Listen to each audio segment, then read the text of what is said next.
Hi, friends and family. This is Gina with Hope and Cope. I hope this video finds you well. I have a topic I'm going to talk about today that is one of the most difficult. I'm sure it will take a little longer than one video to work on it. That's okay. We'll just take it little bits at a time. This is an ongoing topic. It could take many avenues. It could take many paths for us to discuss. So I hope that you will chime in a kindly and thoughtful way and in the comments below. And if this video is helpful to you, I hope that you will like it. With the thumbs up, like it. And if you feel like it would help somebody else, if you would share it. The main reason that I make these videos is to try to help others that have gone through similar things, are going through similar things, and are looking for some help on the internet for their hardships. So let me get in right now with the topic of detachment. So there's many stages of detachment. There are many different ways to address detachment. So I just want to start today very kindly, very delicately, because I know I didn't receive detachment right away for myself on the matter of whether I need to whether we need to detach. So it will feel like a very unnatural suggestion to detach when you feel like that you're the only thing holding someone up or holding someone's life together, or keeping the insanity at bay, or keeping the unmanageable from taking over. So it just seems very counterintuitive to want to detach.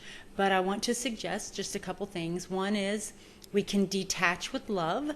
There's hope in that. I don't want you to feel like that all detachment is hard-hearted, cold, calculated, cutting somebody off and having no heart.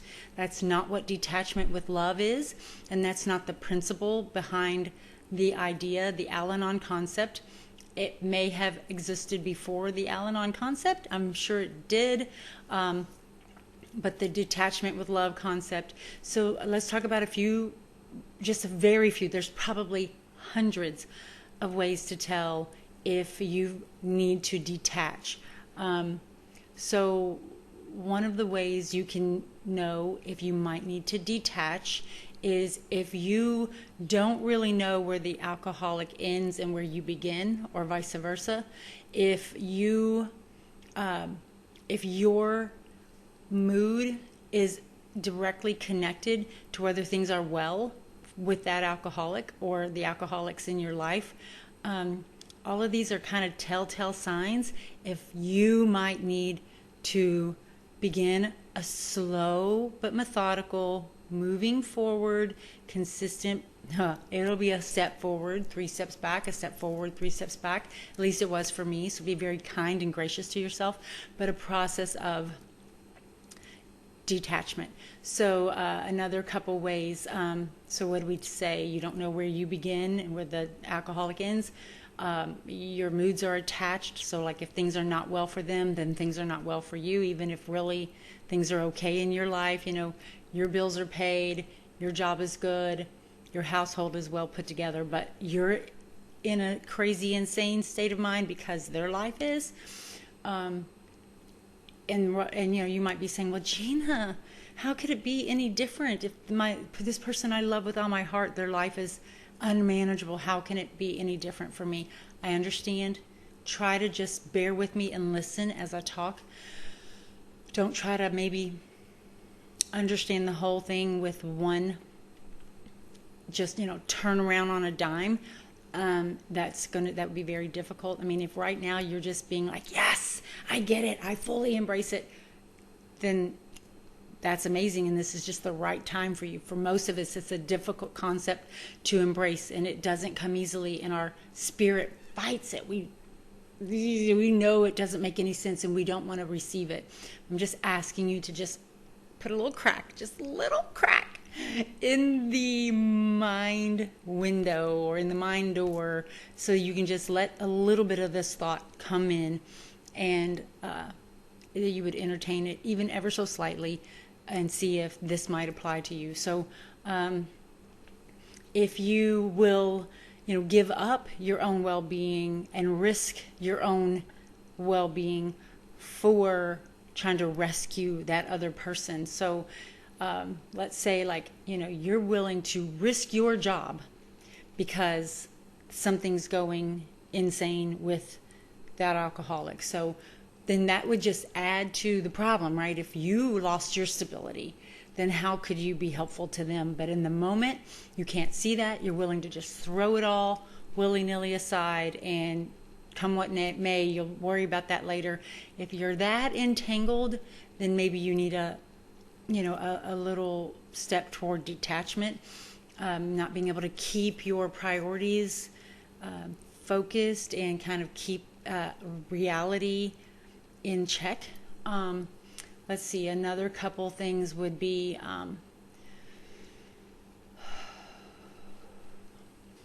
well, really right now, I'm sorry, I should have made a list, but I didn't.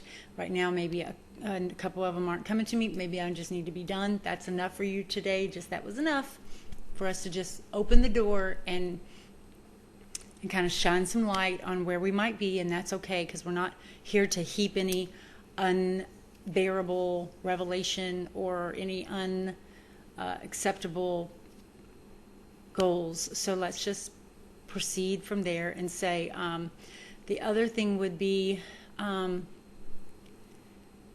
if you are trying to unnaturally prevent that person from consequences that would be natural consequences of their own actions. So, if you think about it, the way most people learn is through consequences. The way most people decide whether a decision is good for them or harmful to them is through consequences. So if as a loving family or friend, we try to constantly prevent consequences for that beloved person with an addiction, then how are they supposed to know if their actions are harmful to themselves or others? I mean, think about that. How are they supposed to know? So, like, for example, crazy insanity would go on when my husband would be drinking, and let's just make up a scenario, and maybe he would be out for days, literally days, would not wake up. But when he woke up, the house was clean, the lights were on, the dishes were done, the grass was mowed, the kids were cared for. He wakes up, he gets a shower, he eats a meal, he gets a shower, puts on clean clothes, eats a meal, and to him it looks like all is well with the world. He doesn't know what has happened, and I can tell him, but it's not the same as waking up to all of those realities hitting you in the face because they were uncared for while you were away. So I will just say I didn't use the very best scenario, because in my situation where I chose not to leave the home, nobody made me, nobody forced me to stay. I chose not to leave the home. I wanted my grass mowed, I wanted my dishes done, and I wanted my bills paid because I wanted my lights on. So it was very hard, and I understood that to an extent, because I chose to stay, it was mitigating a lot of his responsibilities or a lot of his consequences. But I want to implore you to not overdo the cleanup on aisle 9 for your loved one. Let them face as many of the consequences as they can. For instance, when the boss would call I would say, I don't know. You'll have to talk to him. He's not available. He's not waking up. He's in bed. I'll tell him to call you when he wakes up. I don't know what else to say. I'm not going to lie. I'm not going to, whatever I could do, to try to change that situation. I'm not going to pretend. I'm not necessarily going to make it worse. I'm not going to lie in that regard either, or give this 30-minute long just spewing out all the hell and torment that's been going on in my house since he's been on this last binge. I'm not going to do that either. I'm just going to say he's not available. He can't come to the phone. I will give him a message, and I'll tell him to call you as soon as he, whatever, as soon as he comes back to life, as soon as he is sober, as soon as he, has a moment of clarity, and I might tell him every day. If I might go in there and say, hey, so-and-so called today. They're looking for you on such and such job. If he answers, he answers. If he doesn't answer, he doesn't answer. If he gets up and he deals with it, great. If he doesn't, they'll call again later today. They'll call again tomorrow. They will be looking for him, and I will just let those chips fall where they might. So one thing I discovered in my situation particularly is that God took care of me. I did worry about finances. I did worry about stability in the home. But I did the best I could, and I feel like the Lord took care of me. I have a lot more to say. I want to try to keep this brief. I'm going to try to make a few, put them in succession so that we can talk about it a little bit at a time. Just, like eat this big old bowl of whatever. Eat this elephant, let's say, one little bite at a time, because I know it's a lot to take in. So just try to receive to the extent that you can. Al-Anon has this great saying, take what you like and leave the rest. So please take what you like, and if you can't handle it, that's okay. We're still friends. Please believe me, we're still friends. I want you to come back. Even if you can't really receive this, just keep listening, accept what you can, because you know what you can accept is what you should accept. What you can endure is what you should endure. Don't make this miserable for yourself. If you really have a hard time with this concept, that's okay. You know what? Just set it aside. Go listen to something else. Go listen to a good sermon. Go read your Bible. Go read a book. Go read some Al-Anon literature or some AA literature. And just set this aside if you can't do it right now. There's no disrespect, and there's no judgment, and there's no pressure to do what you feel like you cannot do. Just leave the mental door open to the concept that we might be actually prolonging the suffering. If I had known in the beginning, I didn't mean to be enabling, and to whatever extent I tried not to be, because I'm not a liar, and I didn't really mean to deceive. I wasn't one of those people, oh my gosh, I don't understand when people are like, I just tried to keep it picture perfect. I just tried to keep a persona for appearance's sake. I really didn't mean to do that. I mean, these were things I wanted. I wanted my grass mowed. I wasn't going to be like, well, I'm not going to mow the grass for a month because I want all my neighbors to know there's chaos in my house. That wasn't my goal. I always mowed my grass, so I continued to mow my grass. And I always went to work, so I continued to go to work. So these things weren't difficult for me to just continue to do. I mean, they were difficult, and I'm trying to hurry. They were difficult to continue to do, but they were still very natural for me to continue to do because I did them for myself. I don't want to get off track here. What am I trying to say? But in the beginning, I am sure that I did some things that were a little more toward the enabling side, maybe a lot more toward the enabling side.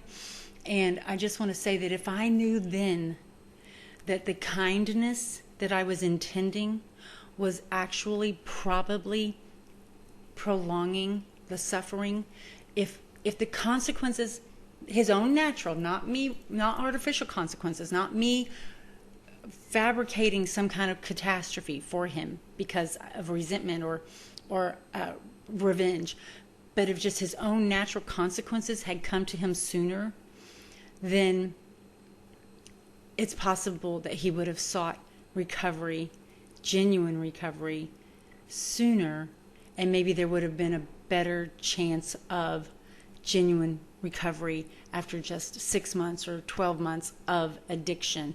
And I don't know that to be true. We might be right where we are. Would still be right where we are.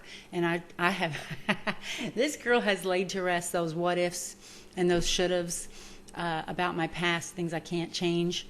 They're too big for me. I'm not going to live in the past, and I'm not going to, we talked about this recently in a recent video, I'm not going to exert all my energy trying to change the past when I cannot do it. So I'm going to lay those things at rest. I'm going to put them at the feet of Jesus, lay them in the loving arms of my Father God, and be okay with where I am right now, because where I am right now is a good spot. It's a fine spot. I can imagine that it could be much better, but I can also imagine it could be a whole lot worse. So I'm just not going to worry about it. And but we don't want to prolong the suffering. And we can do that actually by prolonging the loving them to death. Literally, we can love them to death. I heard a young man in an AA meeting say that his mother nearly loved him to death. And that just honestly broke my heart. Because I'm sure she was doing everything in her power to rescue her son. But it wasn't the helpful stuff. And the helpful stuff was to let him face his consequences as quickly and as acutely as possible, so that he himself would want change, so that he himself would seek recovery. So I'm going to stop right there. I hope this has been helpful. If it has, this will be one in a series. I don't even know if this will be part one. I guess it'll be part one in a series on detachment. I hope and pray to God this is helpful to you. Detachment is like one of the detachment with love is one of the number one tools in your toolbox. And I cannot wait to talk to you more about the topic of detachment. So until next time, I love you. I'm praying for you, and I hope the best for you. And share this with someone if you think you know someone that this could help. Thanks a lot for tuning in. Bye.